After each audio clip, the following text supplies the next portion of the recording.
Okay hello BSc welcome back to my channel. तो देखिए हमने स्टार्ट किया है हमारी ऑर्गेनिक केमिस्ट्री की सीरीज जिसके अंदर आज हम स्टार्ट कर रहे हैं हमारी नई यूनिट जो है कार्बोहाइड्रेट। ओके तो देखो बहुत प्यारी सी यूनिट है, छोटी सी यूनिट है, पूरी यूनिट को कवर करते हुए हम चलेंगे। तो आज इस यूनिट का है लेक्चर नंबर फर्स्ट जिसका टॉपिक बनने वाला है classification and nomenclature of carbohydrate. तो देखो लेक्चर के साथ साथ ही मैं आपको बताते रहूंगी कौन सा टॉपिक कितना इंपॉर्टेंट है। तो आज का जो हमारा टॉपिक रहने वाला है वो इस यूनिट के अकॉर्डिंग बहुत इंपॉर्टेंट है क्योंकि कार्बोहाइड्रेट पे डायरेक्टली क्वेश्चन आपको वो भी लॉन्ग आंसर क्वेश्चन आपसे पूछा जाता है। 5 मार्क्स 8 मार्क्स पे क्वेश्चन बनता है कि भाई डिफाइन कार्बोहाइड्रेट, इसका क्लासिफिकेशन एंड नॉमेनक्लेचर। तो आपको प्रॉपर मार्क्स मिलेंगे, पूरे मार्क्स मिलेंगे अगर मैं जैसे आपको हमेशा बोलती हूँ आपने इसी फॉर्मेट से अपना आंसर करना है। मैं आपको सारा मटेरियल शेयर करती हूँ टेलीग्राम में, आपने सेम ही मटेरियल को एज इट इज एग्जाम में ऐड करना है और प्रॉपर फॉर्मेट पे करना है। फॉर्मेट आपका अच्छा होना जरूरी है और विद एग्जाम्पल हम सारी चीजों को कवर करेंगे। ओके तो देखो और मैं आपको जैसे ना बीएससी में हिंदी एंड इंग्लिश दोनों में नोट्स आपको प्रोवाइड कराती हूँ, बट यहाँ मैंने सिर्फ इंग्लिश लिखा हुआ है। अगर आपको हिंदी पे भी चाहिए आप मुझे एक मैसेज ड्रॉप कर सकते हैं इंस्टाग्राम पे, टेलीग्राम पे या फिर कमेंट सेक्शन पे ही आप मुझे बता दीजिएगा, मैं आपको वो भी प्रोवाइड करा दूंगी। ओके तो देखो बाकी सारी बातें हो गई है, अब हम स्टार्ट कर रहे हैं हमारे लेक्चर को जो है classification and nomenclature of carbohydrate. Okay तो देखो ना कार्बोहाइड्रेट का क्लासिफिकेशन करने से पहले, उसका नॉमेनक्लेचर करने से पहले हमारे ये जानना जरूरी है कि कार्बोहाइड्रेट होता क्या है। तो देखो कार्बोहाइड्रेट होता क्या है इसको सेपरेटली बताने की जरूरत नहीं है, ये डेफिनेशन के साथ ही कवर होता हुआ चलेगा। देखो एग्जाम में सबसे पहले आप कार्बोहाइड्रेट को डिफाइन करेंगे तो यहाँ पर लिखा है व्हाट इज कार्बोहाइड्रेट। तो इसमें लिखा हुआ है carbohydrate are the organic biomolecule. तो सबसे पहली बात आती है कि भाई बायोमोलिक्यूल का मतलब होता क्या है। देखो सारे टर्म को समझाते हुए चलूंगी, आपने जस्ट ध्यान से सुनना है। ओके देखो बायोमोलिक्यूल मतलब वो मॉलिक्यूल जो हमारे बायो यानी कि लिविंग बॉडी में प्रेजेंट हो। भाई आप केमिस्ट्री पढ़ रहे हैं ना, तो केमिस्ट्री के अंदर मॉलिक्यूल्स के बारे में ही तो पढ़ेंगे। लेकिन अगर कोई मॉलिक्यूल बायो, बायो का मतलब क्या होता है, बायो का मतलब होता है लिविंग। जैसे आप लिविंग है, मैं लिविंग हूँ, प्लांट लिविंग है, तो जितनी भी लिविंग ऑर्गेनिज्म है हम भी तो एक केमिकल, हमारे अंदर भी तो केमिकल्स प्रेजेंट है ना, केमिकल मॉलिक्यूल्स प्रेजेंट है। अब क्योंकि वो मॉलिक्यूल एक लिविंग बॉडी के अंदर प्रेजेंट है तो हम उसके आगे क्या लगा देते हैं, बायो।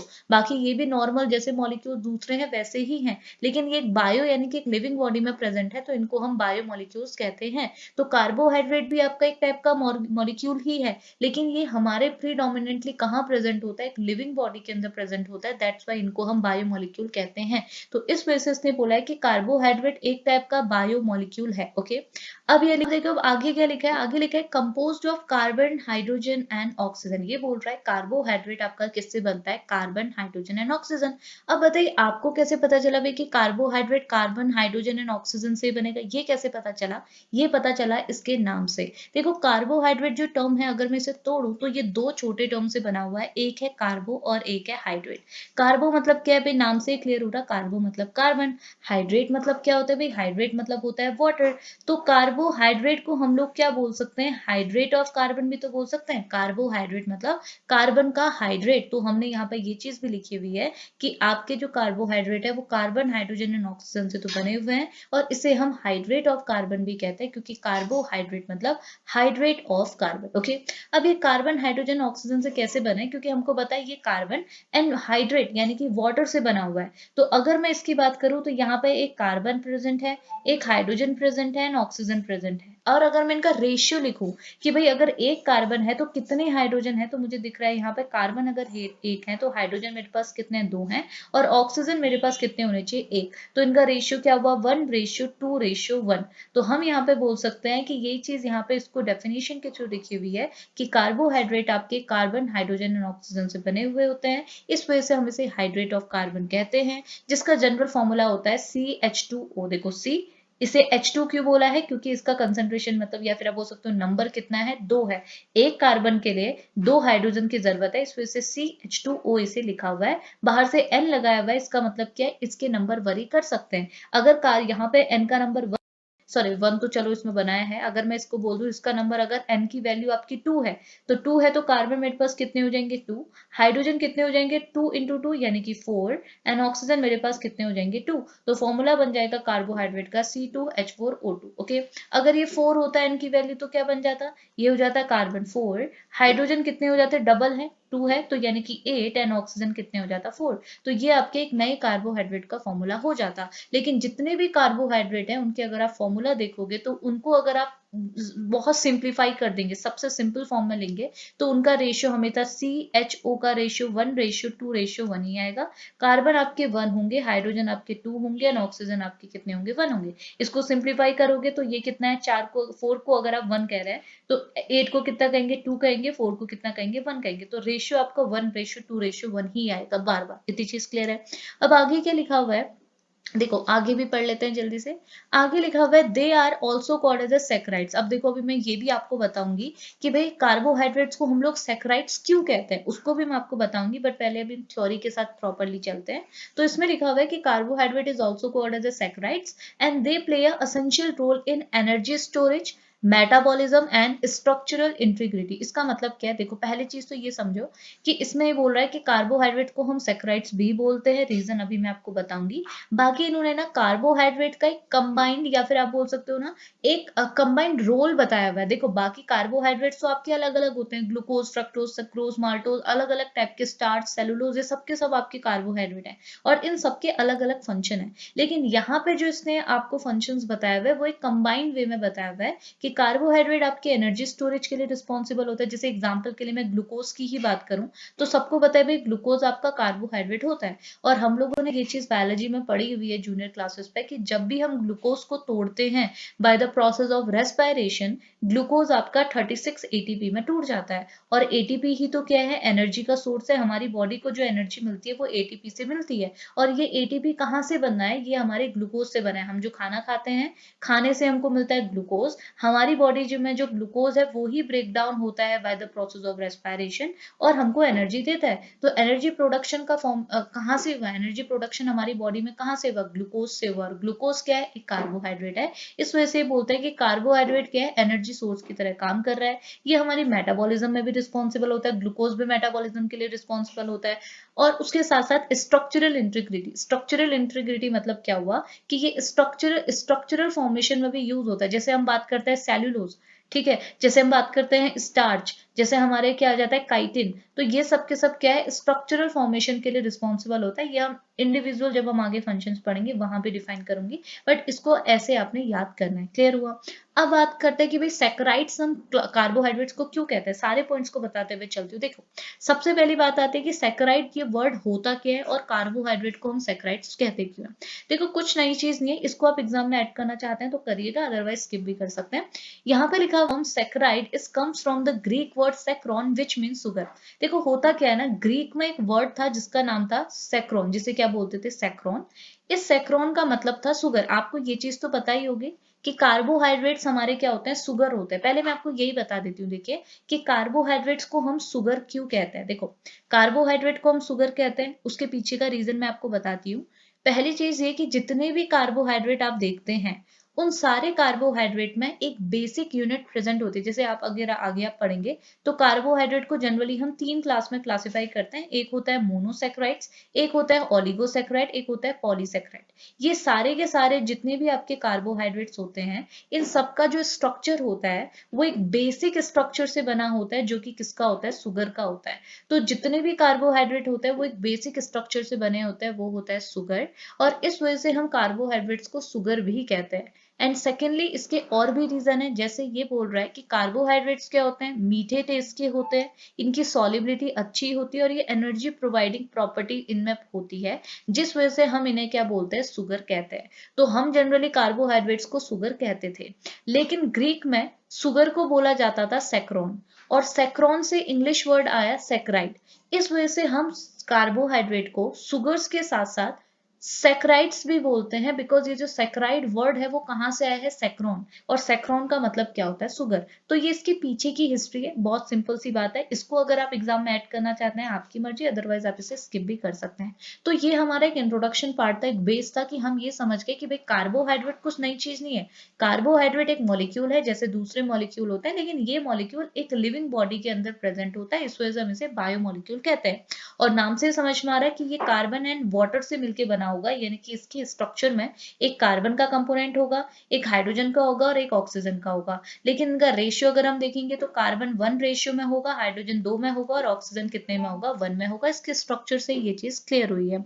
दूसरी चीज, ये आपके सुगर होते हैं, कार्बोहाइड्रेट्स हमारे सुगर होते हैं। और ये जो सुगर वर्ड है वो ग्रीक में इसे सैक्रोन बोला जाता है और सैक्रोन से ही वर्ड आया सैक्राइड्स। इस वजह से कार्बोहाइड्रेट को हम लोग सैक्राइड के नाम से भी जानते हैं। बाकी इसका एक बेसिक जो फंक्शन हमने बोला था वो था इसका energy storage, metabolism and structural integrity में ये काफी रोल प्ले करते हैं। ओके, तो ये एक बेस हमने यहाँ पर को बनाया है। अब उसी बेस को यहाँ पे पॉइंट वाइज समझाया हुआ है कि भाई कार्बोहाइड्रेट क्या है। कार्बोहाइड्रेट को हम लोग हाइड्रेट ऑफ कार्बन भी बोलते हैं, यानी कि ये आपके क्या है, कार्बन का हाइड्रेट है। सी कार्बन का क्या है, हाइड्रेट है। तो इसके स्ट्रक्चर में कार्बन प्रेजेंट है, हाइड्रोजन प्रेजेंट है, ऑक्सीजन प्रेजेंट है। उनका रेशियो क्या है, कार्बन का रेशियो है 1, ऑक्सीजन हाइड्रोजन का रेशियो है 2 एंड ऑक्सीजन का रेशियो है 1। ओके, अब अगर मैं आपसे एक चीज बोलूं कि कि अगर आपको मैं कोई मॉलिक्यूल दे दूं, जैसे एग्जांपल के लिए आप ध्यान से सुनिएगा, एग्जांपल के लिए हमारे पास lactic acid and acetic acid. अगर मैं बोलूं, अगर आप लैक्टिक एसिड को ड्रॉ करेंगे तो आपको पता है लैक्टिक एसिड का जो फॉर्मूला आएगा दैट इज C3H6O3। ओके, तो यहाँ पे आप देखेंगे कि लैक्टिक एसिड भी कार्बन, हाइड्रोजन एंड ऑक्सीजन से मिलके बना है। और यहाँ पे कार्बन, हाइड्रोजन एंड ऑक्सीजन का रेशियो 1:2:1 ही आ रहा है। देखो, कार्बन अगर थर्ड है तो हाइड्रोजन कितना है, उसका डबल यानी कि 6 एंड ऑक्सीजन अगेन आपका कितना है, 1। तो जैसे हमने अभी तक कंडीशन ये लगाई थी कि कार्बोहाइड्रेट्स आपके वो होते हैं जिसमें कार्बन, हाइड्रोजन एंड ऑक्सीजन का रेशियो 1:2:1 होता है, वही चीज आपका लैक्टिक एसिड भी शो कर रही है। यहाँ भी कार्बन, हाइड्रोजन, ऑक्सीजन प्रेजेंट है, इनका रेशियो भी 1:2:1 है। तो क्या लैक्टिक एसिड एक कार्बोहाइड्रेट है? भाई आप बोलोगे ये तो बेसिक सी बात है, लैक्टिक एसिड कैसे कार्बोहाइड्रेट हो सकता है? लैक्टिक एसिड कार्बोहाइड्रेट नहीं है। सेम वे पे एक और एग्जांपल बताते हैं, वो है आपका एसिडिक एसिड। अगर आप एसिडिक एसिड को देखते हैं तो एसिडिक एसिड का फॉर्मूला बनता है C2H4O2।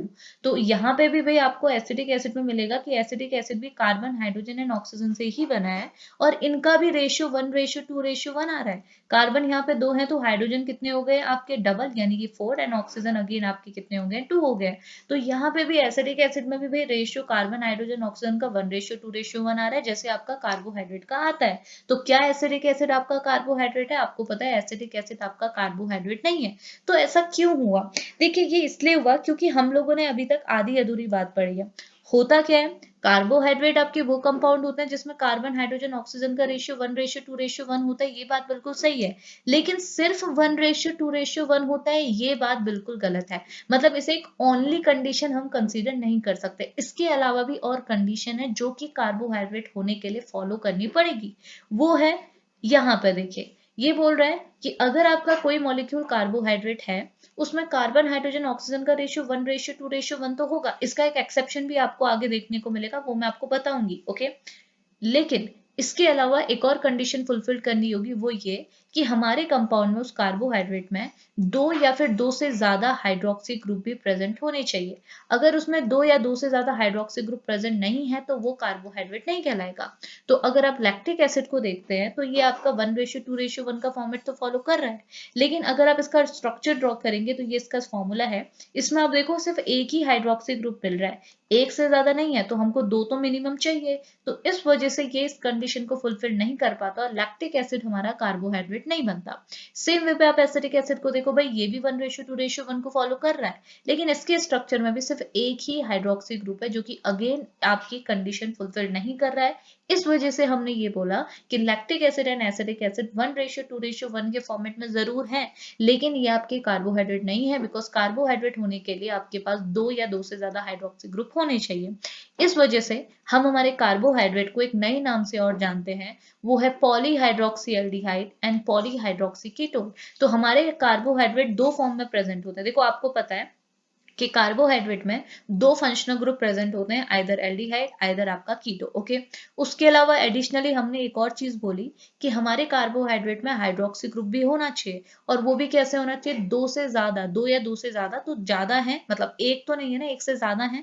तो हम इसको आगे जो टर्म यूज करते हैं दैट इज पॉली। पॉली मतलब होता है मैनी, कि आपके पास बहुत ज्यादा हाइड्रोक्सी ग्रुप होने चाहिए, ज्यादा नंबर के हाइड्रोक्सी ग्रुप होने चाहिए।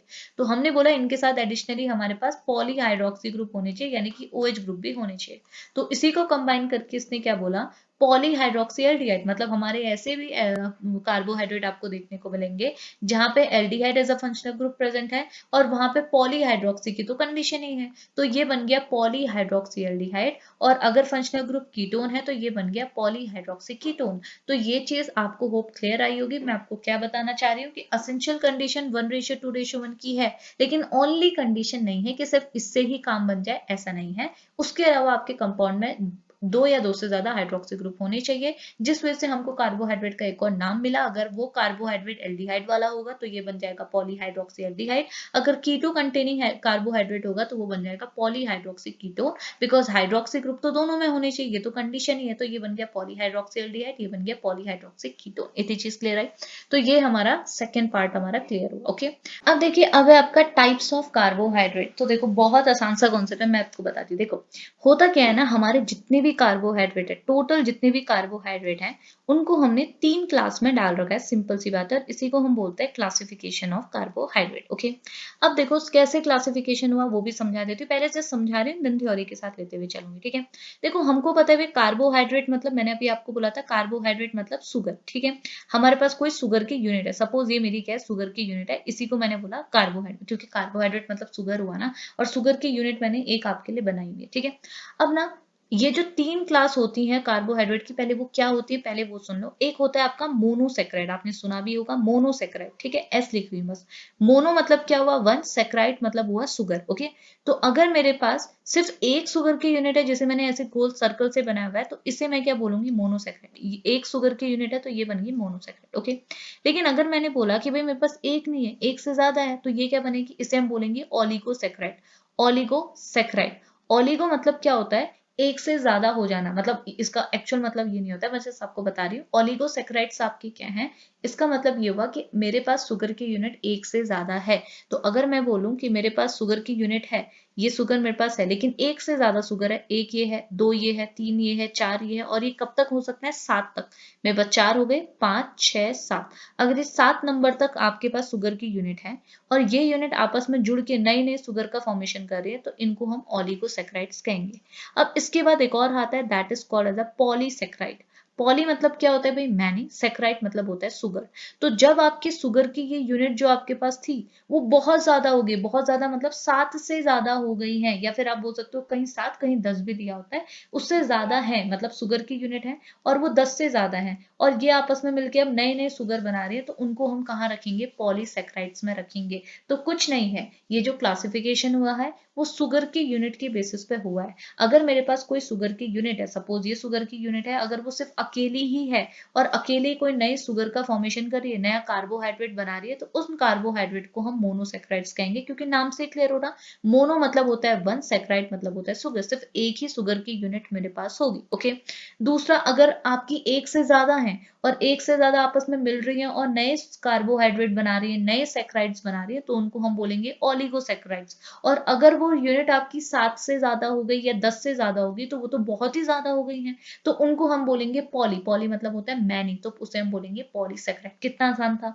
अब देखो इसको मैं आपको थ्योरी के साथ लेते हुए चलती हूँ। देखो सबसे पहले लिखा हुआ है monosaccharides. Monosaccharides are the sugar molecule that is made of the carbon third and carbon 7 atom. इसका मतलब क्या हुआ, देखो सबसे पहले तो यहाँ लिखा हुआ है मोनोसेक्राइड्स को हम सिंपल सुगर कहते हैं, क्योंकि भाई इसमें कोई कॉम्प्लेक्सिटी ही नहीं है ना। देखो यहाँ तो एक अकेला ये सुगर था, इसको मैंने यहाँ पे ले लिया, तो ये मेरा एक अकेला प्रेजेंट है, तो इसमें कोई कॉम्प्लेक्सिटी नहीं है। लेकिन आगे अगर आप ओलिगो पॉली को देखोगे, तो इनके इनमें जो सुगर के मॉलिक्यूल है, कार्बोहाइड्रेट के मॉलिक्यूल है, वो कॉम्प्लेक्स इसलिए क्योंकि ये बहुत सारी मोनो की यूनिट से आपस में मिलकर बना हुआ है। जो बहुत सारी मोनो की यूनिट, जब आपके बहुत सारे मोनोसेक्राइड्स आपस में मिले, तो उन्होंने आपके ओलिगो और पॉलीसेक्राइड बनाए।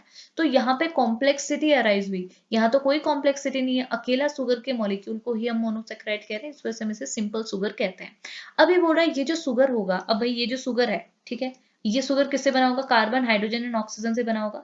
तो ये बता रहा है कि इस सुगर में कार्बन के काउंट कितने हो सकते हैं। तो वही चीज बोल रहा है, मोनोसेक्राइड्स में जो सुगर मॉलिक्यूल है, इस सुगर मॉलिक्यूल में जो कार्बन होगा वो आपका कार्बन, देखो हाइड्रोजन ऑक्सीजन का भी बता सकता था, लेकिन कार्बन का पता है तो हाइड्रोजन ऑक्सीजन तो निकाल ही लेंगे।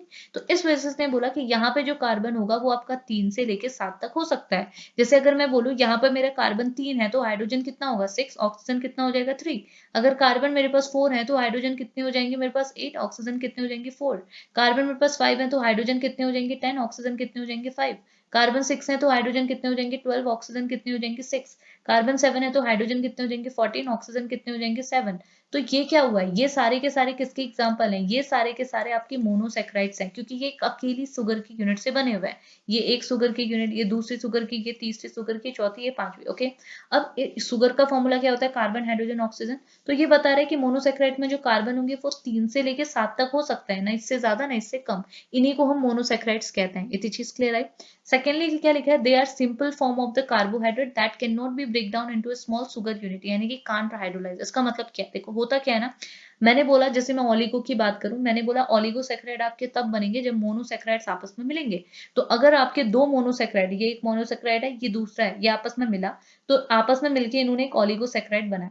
अब क्योंकि ये आपस में मिले हुए हैं, आपस में जुड़े हुए हैं, लेकिन है तो ये एक इंडिविजुअल सुगर और ये दूसरा इंडिविजुअल सुगर। ओके, इनको मैंने जोड़ा तब मैंने एक ओलिगोसेक्राइड बनाया। तो ये इंडिविजुअल सुगर आपस में सेपरेट भी तो हो सकते हैं। अगर मैं इसे तोड़ूं, और जनरली हम इसे वाटर की हेल्प से तोड़ते हैं, तो ये दोनों सुगर आपके अकेले अकेले हो जाते हैं, और ये अकेला सुगर आपका मोनोसेक्राइड बन गया, क्योंकि सुगर तो है तो ये सेक्राइड तो है, लेकिन अकेला है तो ये मोनोसेक्राइड बन गया, ये अकेला है तो ये मोनोसेक्राइड बन गया। तो हुआ क्या था, ये अगर मैं उल्टा लेके हुए चलूं तो ये एक मोनोसेक्राइड था, ये एक मोनोसेक्राइड था, ये आपस में मिले तो इन्होंने मिलके आपस में एक नया सुगर बनाया, एक नया सेक्राइड बनाया, एक नया कार्बोहाइड्रेट बनाया, जिसका कुछ नाम होगा, लेकिन इसे मैं ओलिगोसेक्राइड्स के क्लास में रख रही हूँ, क्योंकि ओलिगोसेक्राइड्स आपके तभी बनते हैं जब आपके 2 से 7 या फिर 2 से 10 नंबर के मोनोसेक्राइड्स आपस में मिलते हैं। ओके, तो ये ओलिगोसेक्राइड हुआ। अब ये देखो, इस ओलिगोसेक्राइड में जो ये बॉन्ड है जिससे ये दोनों आपस में जुड़े थे, इसको अगर मैं तोड़ दूं with the help of water, तो मैं बोलूंगी मैंने इसका क्या किया, हाइड्रोलिसिस किया। हाइड्रोलिसिस मतलब क्या होता है, हाइड्रो मतलब होता है वाटर, लाइसिस मतलब होता है ब्रेक डाउन, मतलब वाटर की हेल्प से मैंने इसका ब्रेक डाउन किया, इस वजह से मैं इसे बोलूंगी मैंने इसका हाइड्रोलिसिस किया। अब हाइड्रोलिसिस करने के बाद ये दोनों यूनिट आपकी सेपरेट हो गई। तो ये बोल रहा है कि मोनोसेक्राइड्स में हाइड्रोलिसिस करना पॉसिबल ही नहीं है, उसको हम फर्दर तोड़ ही नहीं सकते स्मॉल सुगर में। क्यों? क्योंकि भाई मोनोसेक्राइड तो सबसे ज्यादा सिंपल है ना, इसे फर्दर कहाँ तोड़ोगे, इसने तो किससे बॉन्ड ही नहीं बनाया।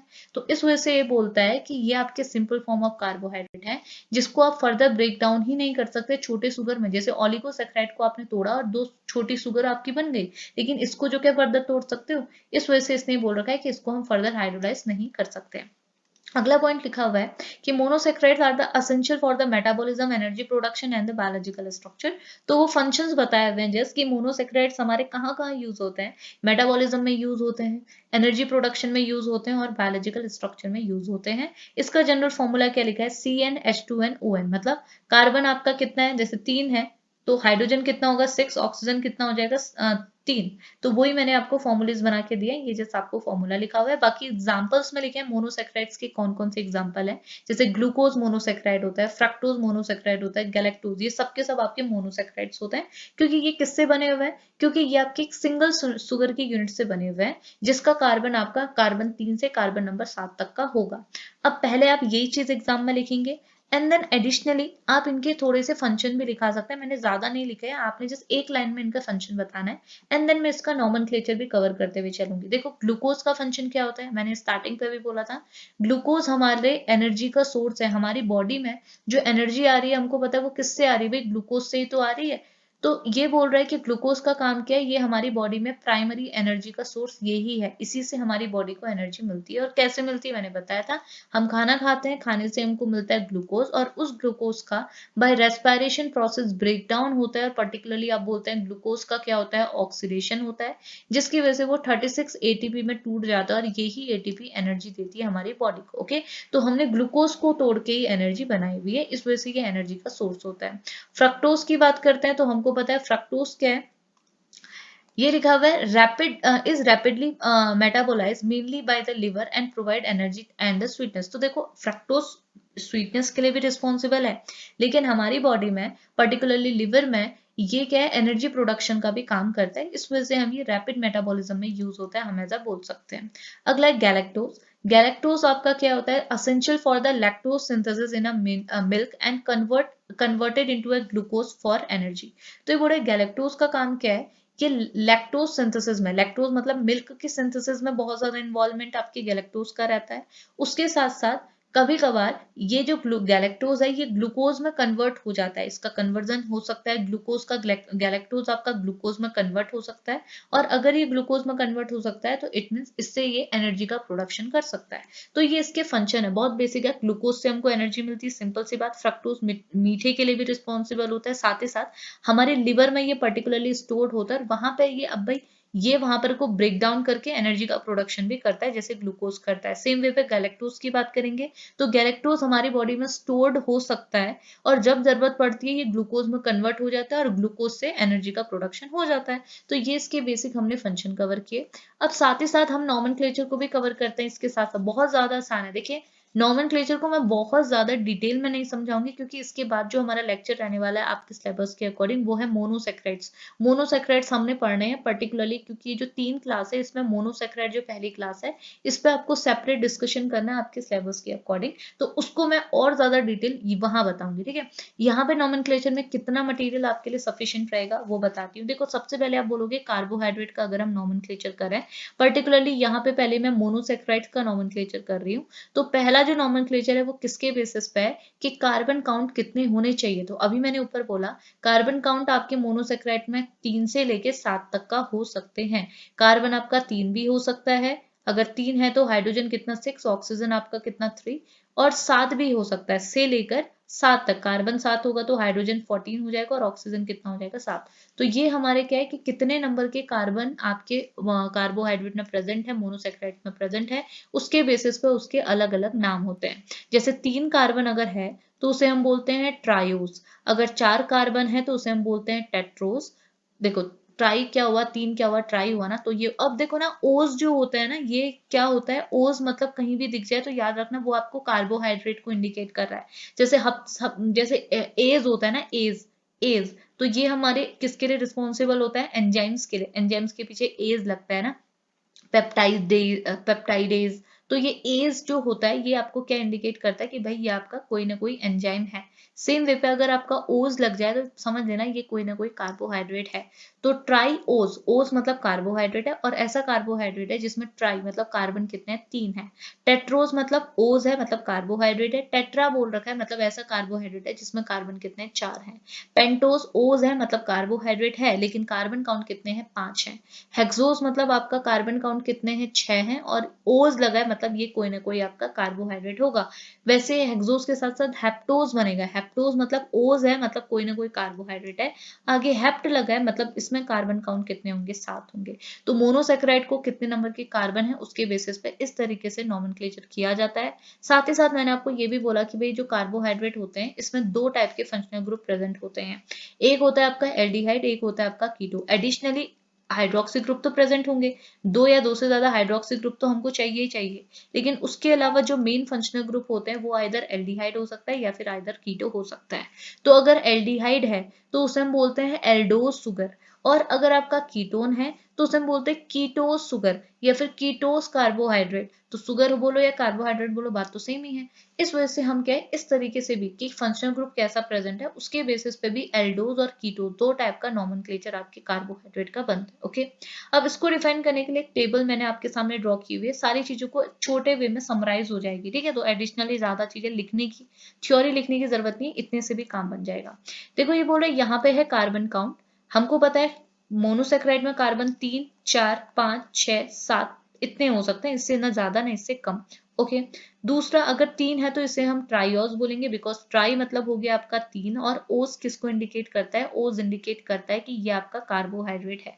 तो ये चीज मैंने ऊपर भी बताई, वही चीज है। 3 है तो ट्राइओस, 4 है तो टेट्रोस, 5 है तो पेंटोस, 6 है तो हेक्सोस, और 7 है तो हेप्टोस। ओके, अब है इनके नाम पर्टिकुलरली। ये देखो हमने बोला कोई भी फंक्शनल ग्रुप हो सकता है, एल्डिहाइड भी हो सकता है, कीटो भी हो सकता है।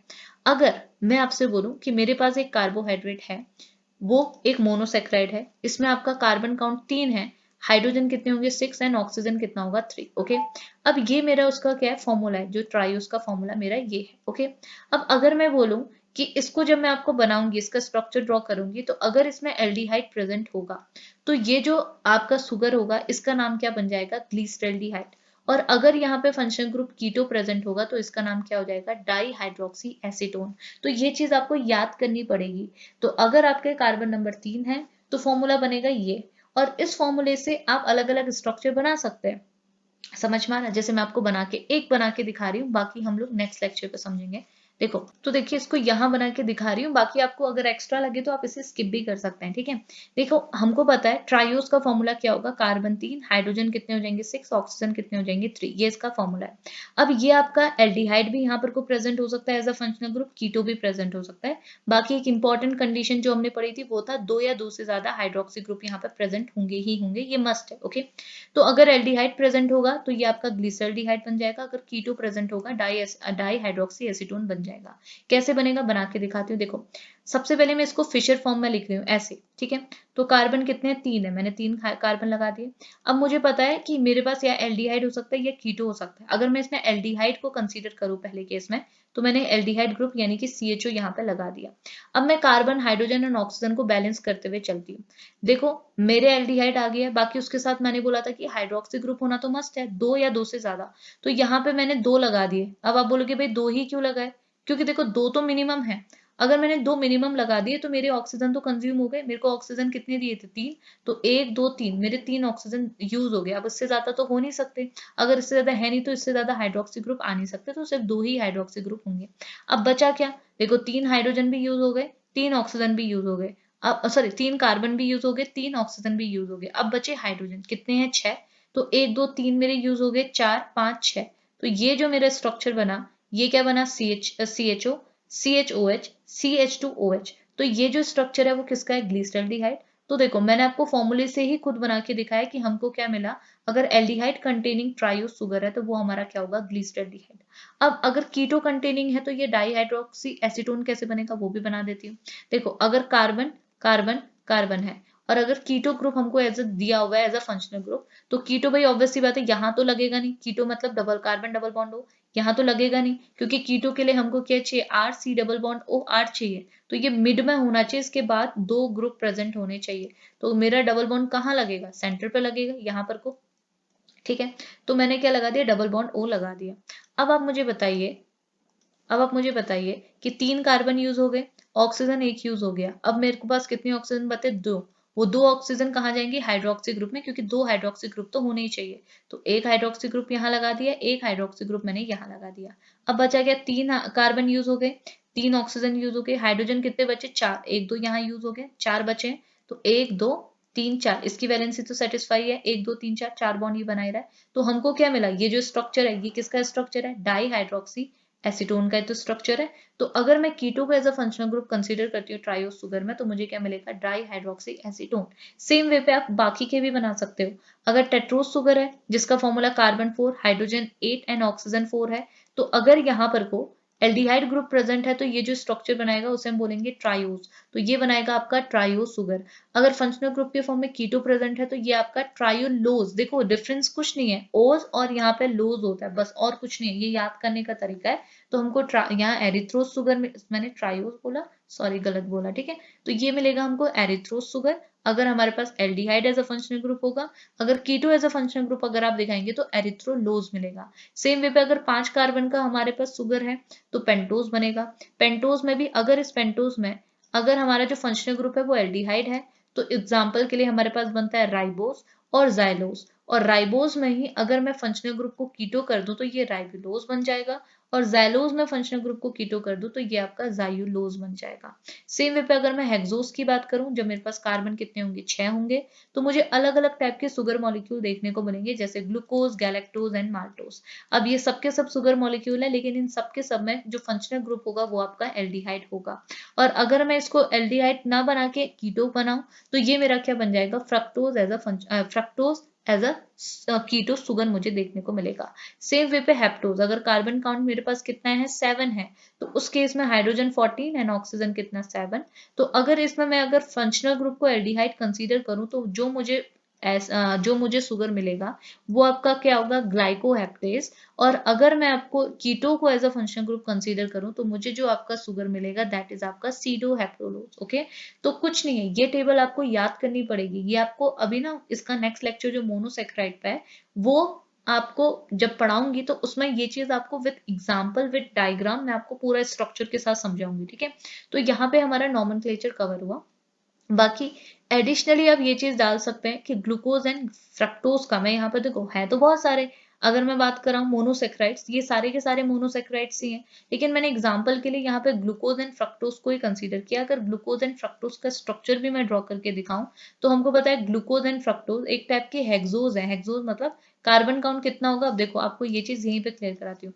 कार्बन काउंट मेरे पास कितना होगा, कार्बन काउंट होगा मेरे पास 6, तो कार्बन 6 है तो हाइड्रोजन 12 होगा और ऑक्सीजन कितना होगा, अगेन 6। तो ये इन दोनों का ही फॉर्मूला है, चाहे आप ग्लूकोज बोलो चाहे आप फ्रक्टोज बोलो। लेकिन डिफरेंस क्या है, ग्लूकोज जो है वो आपका ऐसा शुगर है जहां पे aldehyde as a functional group present है, और आपका फ्रक्टोज एक ऐसा शुगर है जिसका फॉर्मूला तो सेम ही रहेगा, दोनों का फॉर्मूला सेम है, लेकिन यहाँ पे फंक्शनल ग्रुप आपका क्या होगा, कीटो।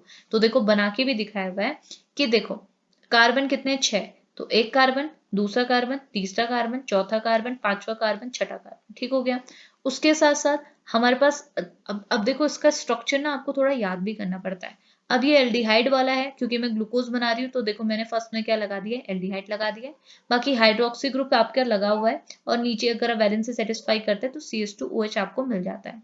सेम वे पे अगर मैं फ्रक्टोज की बात करूँ तो सब कुछ बिल्कुल सेम है, लेकिन डिफरेंस क्या है, यहाँ पर को keto as a functional group present है, बाकी सारी चीजें आपको कार्बन हाइड्रोजन ऑक्सीजन आपको सेम रेशियो पे ही मिलेगा। अब क्योंकि ग्लूकोज एंड फ्रक्टोज का फॉर्मूला बिल्कुल सेम है, लेकिन दोनों में डिफरेंस कहाँ है, स्ट्रक्चर में। इन दोनों का स्ट्रक्चर देखो कितना डिफरेंट है, लेकिन दोनों का carbon count, hydrogen count, oxygen count तो सेम है, यानी कि दोनों का फॉर्मूला तो बिल्कुल सेम है। तो इस वजह से इनको हम क्या बोलते हैं, इनको बोलते हैं आइसोमर्स, क्योंकि हमको पता है आइसोमर्स आपके क्या होते हैं, आइसोमर्स आपके वो कंपाउंड होते हैं जिनका फॉर्मूला बिल्कुल सेम होता है, लेकिन स्ट्रक्चर आपका डिफरेंट होता है। तो इस वजह से हम अगर इन दोनों को देखेंगे तो ग्लूकोज एंड फ्रक्टोज का भी सेम हाल है, भाई फॉर्मूला तो बिल्कुल सेम है लेकिन स्ट्रक्चर डिफरेंट है because of the functional group. यहाँ पे कीटो एल्डिहाइड प्रेजेंट है, यहाँ कीटो प्रेजेंट है, तो इन दोनों का स्ट्रक्चर बदल गया। तो इस वजह से हम इन्हें क्या बोलते हैं, आइसोमर्स भी बोलते हैं। ये दोनों एक दूसरे के आइसोमर्स हैं, aldehyde sugar and keto sugar, ये दोनों एक दूसरे के आइसोमर ही बनते हैं। ग्लिसरल्डिहाइड एंड डाईहाइड्रोक्सी एसीटोन, ये दोनों एक दूसरे के आइसोमर है, क्यों, क्योंकि भाई दोनों का फॉर्मूला तो बिल्कुल सेम है, दोनों का फॉर्मूला कार्बन 3 हाइड्रोजन 6 ऑक्सीजन 3 ही है, लेकिन दोनों का स्ट्रक्चर डिफरेंस है।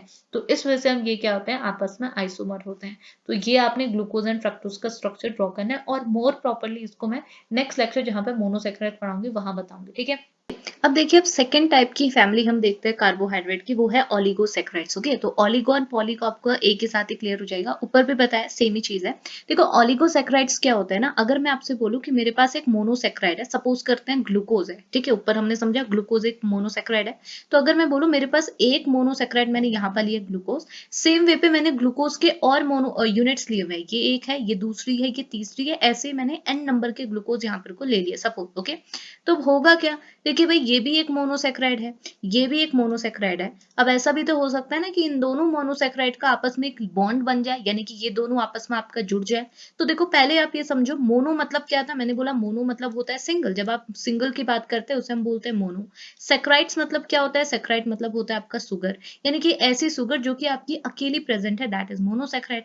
अब ये तो अकेली रही नहीं, इसको एक मोनोसेक्राइड थी, इसके साथ मैंने दूसरे को जोड़ दिया, इट मीन्स अब ये मोनो के बदले क्या हो जाएगी, डाई हो जाएगी ना, क्योंकि मोनो मतलब तो सिंगल था, डाई मतलब क्या हो गया, दो, यानी कि दो आपस में जुड़ी, तो अब ये मोनोसेक्राइड के बजाय क्या हो जाएगी, डाईसेक्राइड हो जाएगी। अब और दूसरी चीज ये, अभी ये इनिशियली क्या थी, ग्लूकोज थी, ये भी अकेली अकेली क्या थी, ग्लूकोज थी। अब ये दोनों आपस में जुड़ चुके हैं, एक नया बॉन्ड का फॉर्मेशन कर चुके हैं, तो अभी आपका एक सिंपल ग्लूकोज नहीं रहेगी, निकल जाएगा। जैसे इसको अगर आप बोलोगे तो इसको आप क्या बोलोगे, माल्टोज बोलोगे। तो मैं आपको बोलना क्या चाह रही हूँ, मैं सिर्फ ये बोलना चाह रही हूँ कि अगर आपके पास मोनोसेक्राइड्स की यूनिट है, कोई आपके पास मोनोसेक्राइड्स की यूनिट है, ये मोनोसेक्राइड्स की यूनिट क्या है, आपस में जुड़ सकती है। मे बी दो यूनिट जुड़े, अगर दो मोनोसेक्राइड जुड़ेंगे तो क्या बन जाएंगे, पहले ये मोनो थे लेकिन अब आपस में जुड़ गए हैं, तो अब ये दो जुड़े हैं तो ये बन जाएंगे डाइसेक्राइड, तीन जुड़ जाएंगे तो बन जाएंगे ट्राइसेक्राइड, चार जुड़ जाएंगे तो बन जाएंगे टेट्रासेक्राइड, पांच जुड़ जाएंगे तो पेंटासेक्राइड, ऐसे ही आपके नंबर्स बढ़ते रहेंगे और ऐसे इनको नाम दिए जाते हैं। ओके, अब होता क्या है ना, अब इन सबको अलग अलग सिंपली पढ़ तो सकते नहीं है, तो हमने क्या किया, इनको एक ही क्लास में डाल दिया। मतलब अगर ये बोलता है कि अगर आपके पास दो नंबर के मोनोसेक्राइड, जैसे जिसे मैंने डाइसेक्राइड बोला, वैसे ही आपके जुड़ते जुड़ते 10 नंबर के मोनोसेक्राइड आपस में, मतलब 10 मोनोसेक्राइड्स की यूनिट आपस में जुड़ जाए, तो वो जो नए सेक्राइड्स आपको देखने को मिलेंगे, जैसे दो जुड़े थे तो इनिशियली तो ग्लूकोज ग्लूकोज थे, लिंक होने के बाद, जुड़ने के बाद एक क्या बन गए, मोनोसेक्राइड से डाइसेक्राइड बन गई। इनिशियली इनको हम ग्लूकोज कहते थे, अब हम इसे क्या नाम दे रहे हैं, माल्टोज कह रहे हैं। तो होगा क्या, जैसे ये 10 यूनिट आपस में जुड़ेंगी तो एक नए टाइप के सेक्राइड्स, नए टाइप के सुगर्स का फॉर्मेशन करेंगी। तो उन सारे सुगर को हम एक कॉमन फैमिली में रखते हैं, that is called as a oligosaccharide. तो कुछ ओलिगोसेक्राइड नहीं है, ओलिगोसेक्राइड आपके कार्बोहाइड्रेट की वो फैमिली है जहां पे आपके 2 मोनोसेक्राइड से 10 मोनोसेक्राइड आपस में जुड़ सकते हैं और नए टाइप के सुगर्स का फॉर्मेशन करते हैं, that is called the oligosaccharide, और कुछ नहीं है। ओके, तो देखो वही चीज लिखा हुआ है। और देखो अगर मैं यही चीज आपसे बोलूं कि भाई 10 ही तक क्यों, 10 से ज्यादा भी तो आपके मोनोसेक्राइड्स आपस में जुड़ के नए सेक्राइड्स बना सकते हैं। आप बोलोगे बिल्कुल बना सकते हैं, लेकिन अगर 10 से ज्यादा होंगे तो उनको हम ओलिगोसेक्राइड में ना रख के कहाँ रखेंगे, पॉलीसेक्राइड्स में रखेंगे। मतलब अगर 10 से ज्यादा मोनोसेक्राइड आपस में जुड़े और नए टाइप के सेक्राइड्स बनाए तो उनको हम कहाँ डालेंगे, पॉलीसेक्राइड्स में डालेंगे, और कुछ नहीं। ओके, तो देखो थ्योरी में भी सेम चीज लिखी हुई है। ये बोल रहा है ओलिगोसेक्राइड्स आपके वो कार्बोहाइड्रेट होते हैं जो कि किससे बने होते हैं, वो बने होते हैं 2 से 10 मोनोसेक्राइड्स के यूनिट के आपस में ज्वाइनिंग की वजह से। जब ये आपस में जुड़ते हैं तो नए टाइप के सेक्राइड्स बनते हैं, तो उन सबको हम ओलिगोसेक्राइड्स में कंसीडर करते हैं। ओके, अब बात आती है कि भाई ये जुड़ते कैसे, इनके बीच में लिंक हो रहा है ना, ये आपस में एक बॉन्ड बना रहे हैं ना, तो इस बॉन्ड को क्या करते हैं, तो आपको पता है हमारे जो सुगर वाले बॉन्ड होते हैं उनको हम जनरली क्या बोलते हैं, ग्लाइकोसाइडिक लिंकेज या फिर ग्लाइकोसाइडिक बॉन्ड बोलते हैं। तो ये बॉन्ड आपका क्या हुआ, ग्लाइकोसाइडिक बॉन्ड हुआ। ओके, अब आप ना एक चीज मैं आपको यहीं पे समझाती हूँ। देखिए आपने ये चीज देखा होगा ना, ग्लाइकोसाइडिक बॉन्ड के आगे अल्फा बीटा लिखा हुआ, alpha glycosidic linkage, beta glycosidic linkage. उसके साथ साथ आपने ये भी देखा होगा alpha 1 2 glycosidic linkage, alpha 1 4 glycosidic linkage. ये क्या होता है, मैं जब एग्जाम्पल पढ़ाऊंगी ना वहां पे आपको क्लियर कर दूंगी। ओके, अब आगे क्या लिखा हुआ है, अब देखो जैसे हमने मोनोसेक्राइड में पढ़ा था, एक जनरल रोल हम लोग पढ़ लेते हैं। ये बोल रहा है आपके जो ये ओलिगोसेक्राइड्स होते हैं, ये जनरली इनका रोल कहाँ आता है, डाइजेशन में आता है और सेल रिकॉग्नाइजेशन में आता है। तो ये दो जगह इनको ब्रॉडर वे में आप इनके फंक्शंस को देख सकते हैं। ओके, अब एग्जांपल्स की बात करें तो एग्जांपल में क्या लिखा हुआ है, ये बोल रहा है माल्टोज। माल्टोज एक टाइप का आपका क्या है, ओलिगोसेक्राइड है, पर्टिकुलरली ये आपका डाइसेक्राइड है। ये 2 मोनोमर के यूनिट से बनी हुई है और दोनों ही आपकी ग्लूकोज है। एक ग्लूकोज ये हो गया, सपोज ये मोनो मोनो सेक्राइड है, दूसरा ग्लूकोज भी मोनोसेक्राइड है, ये दोनों आपस में जुड़े और इनमें डाइसेक्राइड बना, और इसका एक एग्जांपल है माल्टोज। ओके, उसके साथ साथ अब क्योंकि ये डाइसेक्राइड है, डाई को हम लोग कहाँ रखते हैं, ओलिगो में रखते हैं, इस वजह से हमने इसे ओलिगोसेक्राइड बोला। सेम वे पे आता है लैक्टोज। लैक्टोज भी आपका क्या, एक टाइप का डाइसेक्राइड है। क्यों, क्योंकि ये 2 मोनोसेक्राइड से बना हुआ और जिसमें से एक है ग्लूकोज लेकिन दूसरा क्या है, गैलेक्टोज। ओके, सेम वे पे अगर आप रेफिनोज को देखोगे तो भाई रेफिनोज अब आपका डाइसेक्राइड नहीं है, ये ट्राइसेक्राइड है, क्योंकि ये 3 शुगर की यूनिट से बनता है और वो 3 शुगर की यूनिट क्या है, ग्लूकोज, फ्रक्टोज एंड गैलेक्टोज। जब ग्लूकोज, फ्रक्टोज एंड गैलेक्टोज मिलते हैं तो ये एक नए टाइप के शुगर का फॉर्मेशन करते हैं, नए टाइप का सेक्राइड बनाते हैं जिसे हम ट्राइसेक्राइड कहते हैं, और उसका पर्टिकुलर नाम आपका क्या होता है, रेफिनोज होता है। कितनी आसान सी चीज थी। अब देखो यहाँ पे इनके फंक्शंस भी लिखे हैं, ऐसे आपने एग्जाम में डालना है। ये पूरा माल्टोज का फंक्शन क्या होता है, ये लिखा हुआ है माल्टोज ना एक इंटरमीडिएट की तरह काम करता है इन अ स्टार्च डाइजेशन। तो हमने बोला था ना कि ये आपके डाइजेशन में भी इंपॉर्टेंट रोल प्ले करते हैं। तो एग्जाम्पल के लिए माल्टोज ही हो गया। ये बोल रहा है जब हमारी बॉडी में सॉरी जब प्लांट्स में क्या होता है, स्टार्च का डाइजेशन होता है, तो वहां पे स्टार्च के डाइजेशन के टाइम पे, यानी कि स्टार्च को जब आप डाइजेशन इसका हो रहा होता है, तो उस केस में एक इंटरमीडिएट बनता है और वो ही इंटरमीडिएट आपका क्या है, माल्टोज है। ओके, उसके साथ साथ क्या है, ब्रेकिंग डाउन इनटू ए ग्लूकोज, और माल्टोज आपका फिर ग्लूकोज में ब्रेक डाउन होता है, क्योंकि भाई माल्टोज किससे बना हुआ है, ग्लूकोज से बना हुआ है। तो स्टार्च आपका किस में ब्रेक डाउन हुआ, आपका माल्टोज में, माल्टोज आपका किस में ब्रेक डाउन हुआ, ग्लूकोज में। और हमको पता है भाई ग्लूकोज का प्राइमरी रोल क्या है, इसका रोल है आपका एनर्जी प्रोडक्शन। तो इससे हम क्या करते हैं, एनर्जी को प्रोड्यूस करते हैं। कितनी सिंपल सी बात है, क्योंकि स्टार्च था, स्टार्च आपका डाइजेस्ट होता है माल्टोज में, माल्टोज आपके ग्लूकोज से बना है, तो भाई माल्टोज को तोड़ोगे तो ग्लूकोज ही मिलेगा और ग्लूकोज से हमको क्या मिलेगी, एनर्जी मिलेगी। ओके, दूसरा लैक्टोज की बात करें तो ये बोल रहा है लैक्टोज ना आपको पता है ये आपका मिल्क शुगर होता है, लैक्टोज को हम क्या बोलते हैं, मिल्क शुगर बोलते हैं। साथ ही साथ ये बोल रहा है कि ये भी आपके एनर्जी प्रोडक्शन में यूजफुल होता है। क्यों, क्योंकि लैक्टोज किससे बना है, लैक्टोज भी तो आपका ग्लूकोज एंड गैलेक्टोज से बना है। तो लैक्टोज को जब आप तोड़ोगे तो आपको क्या मिलेगा, ग्लूकोज एंड गैलेक्टोज। और इनका फंक्शन क्या होता है भाई, ये तो एनर्जी प्रोडक्शन में यूज होता है, तो इस वजह से इनडायरेक्टली लैक्टोज भी आपका एनर्जी प्रोडक्शन में यूज होता है। क्लियर हुआ। तो ये चीज हमने क्या किया, थ्योरी पे कवर किया। होप इतनी चीज क्लियर आई होगी। अब मैं आपको इसके एग्जाम्पल बता रही हूँ, एग्जाम पे भी ऐसे एग्जाम्पल सेट करने हैं आपने। तो एग्जाम्पल में हम लोग 2 ले रहे हैं, आपका रेफिनोज नहीं लिया हुआ है क्योंकि ये थोड़ा बड़ा हो जाता। माल्टोज एंड लैक्टोज को हम कंसीडर कर रहे हैं। ओके, तो देखो जैसे मैंने बोला माल्टोज आपका एक टाइप का डाइसेक्राइड है, लैक्टोज भी एक टाइप का आपका डाइसेक्राइड है। याद करने का तरीका यही पे आपको बता देती हूँ। देखो माल्टोज भी डाइसेक्राइड है, लैक्टोज भी डाइसेक्राइड है, यानी कि डाइसेक्राइड है तो ये दो मोनोसेक्राइड से बने होंगे, ये भी आपका दो मोनोसेक्राइड से बना होगा। ओके, अब वो मोनोसेक्राइड क्या है? देखो माल्टोज में दोनों ही ग्लूकोज होते हैं, दो मोनोसेक्राइड हमारे क्या है, एक मोनोसेक्राइड ग्लूकोज, दूसरा मोनोसेक्राइड भी ग्लूकोज। लेकिन लैक्टोज में जो दो मोनोसेक्राइड होते हैं उसमें से एक होता है ग्लूकोज, एक होता है आपका गैलेक्टोज। ओके, अब देखो अगर आपको ग्लूकोज का स्ट्रक्चर आता है तो गैलेक्टोज का भी आ जाएगा। क्यों? क्योंकि ग्लूकोज और गैलेक्टोज में डिफरेंस इतना ही होता है कि ग्लूकोज का, क्योंकि भाई देखो ग्लूकोज की अगर मैं बात करती हूँ तो ग्लूकोज में कार्बन कितने होते हैं, 6 होते हैं। लेकिन अगर आप इसके कार्बन 4 को देखोगे तो इसके कार्बन 4 में क्या लगा होगा, हाइड्रोजन एंड हाइड्रोक्सी, दो ही चीज तो लगे ना। आप इसका स्ट्रक्चर देखोगे तो इनके कार्बन अगर आप देखो, ये पहला है, दूसरा है, तीसरा है, चौथा। चौथे कार्बन को अगर आप देख रहे हैं तो क्या लगा है, हाइड्रोजन एंड हाइड्रोक्सी लगा है। हर पोजीशन में हाइड्रोजन एंड हाइड्रोक्सी तो लगा हुआ है। तो हाइड्रोजन एंड हाइड्रोक्सी का ओरिएंटेशन बदल जाता है।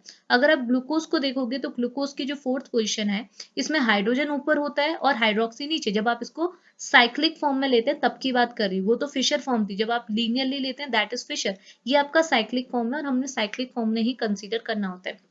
अगर आप ग्लूकोज को देखोगे तो ग्लूकोज के जो 4th पोजीशन है उसमें हाइड्रोजन ऊपर होगा, हाइड्रोक्सी नीचे। गैलेक्टोज का इसका जैसे उल्टा हो जाएगा। आप गैलेक्टोज के 4th पोजीशन देखोगे तो हाइड्रोक्सी ऊपर होता है और हाइड्रोजन नीचे, बस इतना ही डिफरेंस होता है। बाकी ग्लूकोज एंड गैलेक्टोज बिल्कुल सेम होता है। तो देखो मैं इसको यहाँ पर शॉर्ट में कह देती हूँ कि ग्लूकोज के केस में क्या होता है, ग्लूकोज के केस में जो कार्बन नंबर 4th होता है उसमें हाइड्रोजन ऊपर होता है, हाइड्रोक्सी नीचे होता है।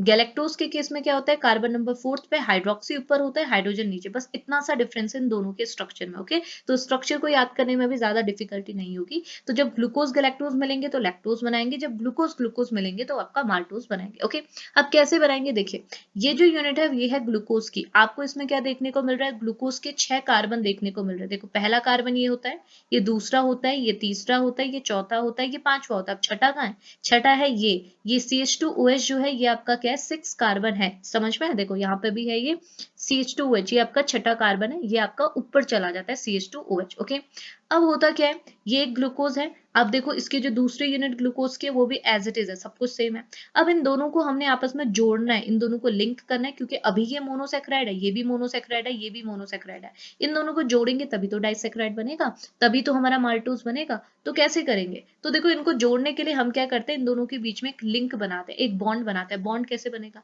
भाई, जो नियर बाई है उन्हीं के बीच में तो बॉन्ड बनेगा। तो ये कार्बन फर्स्ट है और इसका नियर बाई क्या है, ये वाला है ना, इसके पास क्या है, ये वाला है। तो ये कौन सा कार्बन है, ये है कार्बन नंबर 4th। आप देख लीजिए, ये फर्स्ट, ये सेकंड, ये थर्ड, ये फोर्थ। तो carbon number first and carbon number 4th के बीच में आपका लिंकेज बनना है। कैसे बनेगा, देखिए आपको क्या देखने को मिल रहा है यहाँ पे देखने को मिल रहा है कि कार्बन नंबर फर्स्ट में हाइड्रोक्सी है, कार्बन नंबर 4th में भी हाइड्रोक्सी है। अब आप देखो इन हाइड्रोक्सी के बीच में क्या हो सकता है, यहाँ पे होता क्या है एक्चुअल में, यहाँ पे आपका वाटर का एलिमिनेशन हो जाता है। कैसे होता है भाई, होता ये है कि यहाँ से आपका हाइड्रोक्सी ग्रुप आता है, ठीक है, यहाँ से आपने OH नेगेटिव हाइड्रोक्सी ग्रुप को निकाल दिया। यहाँ से आप H पॉजिटिव आयन को निकालते हैं, ठीक है, तो H positive and OH negative मिलकर क्या बना लेता है, वाटर। तो यहाँ से आपका वाटर चला जाता है। तो देखो यहाँ से मैंने OH निकाला, यहाँ से मैंने H निकाला, बचा कैसे ऑक्सीजन। तो ये ऑक्सीजन की हेल्प से क्या होता है, इन दोनों के बीच में लिंक बनता है। तो ये हमारा लिंकेज है। यहाँ पे मैंने कुछ चीज ड्रॉ नहीं की क्योंकि ये एज इट इज है। यहाँ पे हमने क्या दिखा है कि यहाँ पे एक लिंकेज बन गया और ये ही लिंकेज हमारा क्या होता है, ग्लाइकोसाइडिक लिंकेज होता है। अब पहले तो ये माल्टोज नहीं था, पहले इनिशियली ये क्या था, ग्लूकोज था, ये भी ग्लूकोज था। अब हमने इनके बीच में ग्लाइकोसाइडिक लिंकेज बना दिया जिसकी वजह से अब ये ग्लूकोज ना रह के एक नई आइडेंटिटी से मिली है, दैट इज माल्टोज की। अब ये क्या बन गया, माल्टोज। ओके, अब बात आती है कि यहाँ पे मैंने ग्लाइकोसाइडिक लिंकेज तो लिखा है, बट इसके आगे अल्फा, इसके आगे डी, इसके आगे 1,4 क्यों लिखा। देखो अल्फा इसलिए लिखा क्योंकि हमारा जो ग्लूकोज यहाँ पे है वो अल्फा फॉर्म में प्रेजेंट है। अब क्या होता है वो भी बता देती हूँ। देखिए अगर आप इस स्ट्रक्चर को देखोगे अभी आपका काम आएगा बीटा। अब देखो आपको यहीं पे बोल देती हूँ, देखिए आप यहाँ पे देखो मैंने क्या बोला, माल्टोज आपके दो ग्लूकोज से बना है, लैक्टोज आपका ग्लूकोज एंड गैलेक्टोज से बना है। यानी कि यहाँ भी ग्लूकोज आ रहा है, यहाँ भी ग्लूकोज आ रहा है, लेकिन दोनों ग्लूकोज आपके अलग है। कैसे, यहाँ पे जो आपके ग्लूकोज है वो अल्फा टाइप है और यहाँ पे जो ग्लूकोज है वो है आपका बीटा टाइप। अब आप बोलोगे अल्फा बीटा में क्या डिफरेंस है, तो अल्फा बीटा में डिफरेंस है कार्बन नंबर 1 का। जैसे यहाँ पे देखो याद यहीं पे हो जाएगा, यहाँ पे कार्बन नंबर 4 का डिफरेंस था, यहाँ पे कार्बन नंबर 1 का डिफरेंस है। देखो अल्फा ग्लूकोज में, ये देखो अल्फा ग्लूकोज में जो कार्बन नंबर 1 होता है इसमें हाइड्रोजन ऊपर होता है और यहाँ पे आपका OH ग्रुप था ना, देखो मैं बना लेती हूँ।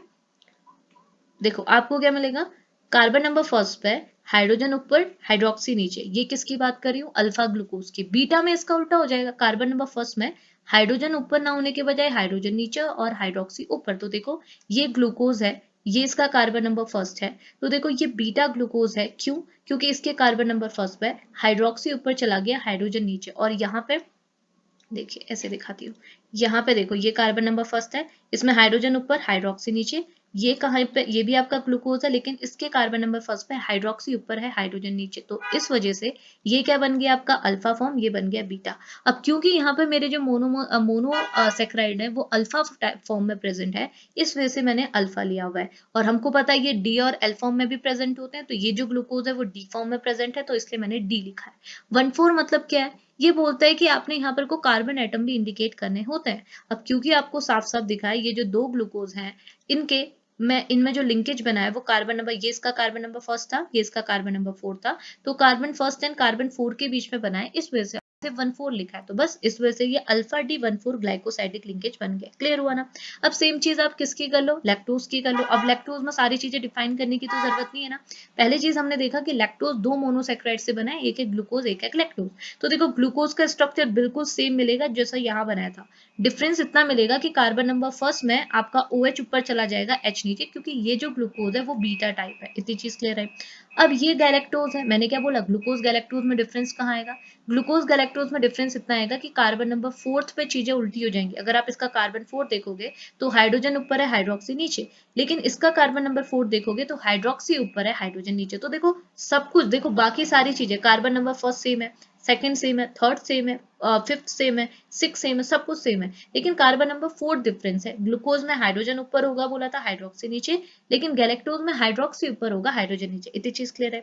अब बस हमने इनका स्ट्रक्चर अगर बना लिया तो अब यहाँ पे भी लिंकेज कर सकते हैं। सेम चीज यहाँ भी क्या हुआ, वाटर का एलिमिनेशन हुआ, ऑक्सीजन बीच में बैठ गया। देखो यहाँ से OH गया सपोज, और यहाँ से H गया, तो बचा क्या, ऑक्सीजन। ऑक्सीजन की वजह से लिंकेज हुआ, तो ये बन गया आपका ग्लाइकोसाइडिक लिंकेज। और हमने इसे बीटा 1,4 इसलिए कहा क्योंकि यहाँ पे जो ग्लूकोज है वो बीटा फॉर्म में है, और 1,4 इसलिए कहा क्योंकि कार्बन नंबर फर्स्ट की लिंकेज कार्बन नंबर 4 से हुई, इस वजह से ये आपका बीटा 1,4 ग्लाइकोसाइडिक लिंकेज हुआ। इतनी चीज क्लियर है? तो मैंने पूरे एग्जाम्पल को भी प्रॉपरली डिफाइन किया, अब आपको याद करने का भी कोई प्रॉब्लम नहीं रहेगा। ओके, अब लास्टली आपका क्या है, पॉलीसेक्राइड। भाई पॉलीसेक्राइड अब आपको पता ही है, पॉलीसेक्राइड को देखो पहले हमने मैक्रोमोलिक्यूल बोला हुआ है, तो क्यों बोला हुआ है मैक्रोमोलिक्यूल उसको भी समझा देते। तो देखिए मैक्रोमोलिक्यूल्स आपके वो मॉलिक्यूल्स होते हैं जिनका मॉलिक्यूलर वेट आपका क्या होता है, बहुत ज्यादा होता है। मॉलिक्यूलर वेट जिनका ज्यादा होता है उनको हम मैक्रोमोलिक्यूल बोलते हैं। अब आप खुद ही सोचिए कि जब अगर मेरे पास कोई मोनोसेक्राइड था और मैंने बोला मोनोसेक्राइड्स आपस में जुड़ेंगे, और पॉलीसेक्राइड के केस में तो 10 से ज्यादा मोनोसेक्राइड आपस में जुड़ने चाहिए, तो सोचो कितना ज्यादा मॉलिक्यूलर वेट हो जाएगा। अगर 10 से ज्यादा मोनोसेक्राइड्स आपस में जुड़ेंगे तो मॉलिक्यूलर वेट कितना ज्यादा हो जाएगा। और क्योंकि मॉलिक्यूलर वेट ज्यादा होता है इस वजह से इनको हम एक और नाम देते हैं, दैट इज मैक्रोमोलिक्यूल्स। ओके, दूसरी चीज आपको पता ही है पॉलीसेक्राइड्स क्या होते हैं, एक टाइप की कॉम्प्लेक्स कार्बोहाइड्रेट है। कॉम्प्लेक्स क्यों भाई, ऑब्वियस सी बात है, 10 से ज्यादा मोनोसेक्राइड आपस में जुड़े हैं तो कॉम्प्लेक्सिटी तो अराइज ही होगी। तो यही बोलता है कि पॉलीसेक्राइड्स आपके क्या होते हैं, एक टाइप के कॉम्प्लेक्स कार्बोहाइड्रेट होते हैं जो कि आपके मोर देन 10 मोनोसेक्राइड से आपके बने होते हैं। क्लियर हुआ? अगला इनका एक बेसिक फंक्शन दिखाया हुआ है। बेसिक फंक्शन में क्या बोल रहा है, ये आपके जनरली जो पॉलीसेक्राइड होते हैं वो एनर्जी स्टोरेज में यूज होते हैं और स्ट्रक्चरल कंपोनेंट्स में यूज होते हैं। एग्जाम्पल के लिए आ रहा है आपका स्टार्च। तो देखो स्टार्च जो है, अगर मैं बात करूं यहीं पे भी समझा देती हूँ, नीचे भी देखो स्टार्च हमको पता है भाई ये प्लांट में प्रेजेंट होता है, और स्टार्च का काम क्या होता है, एनर्जी स्टोरेज में। ये आपके प्लांट में एनर्जी को स्टोर करने का काम करता है, इस वजह से हमने क्या बोला है, पॉलीसेक्राइड्स होते हैं इनका काम क्या होता है, एनर्जी स्टोरेज। जैसे एग्जांपल के लिए स्टार्च हो गया, स्टार्च प्लांट में क्या करता है, एनर्जी स्टोरेज का काम करता है। सेम वे पे है ग्लाइकोजन, भाई हमारी बॉडी पे एनिमल्स में एनर्जी स्टोरेज का काम कौन करता है, ग्लाइकोजन। तो हमारा जो बॉडी में फूड होता है में जाता है, ग्लाइकोजन के फॉर्म में स्टोर होता है।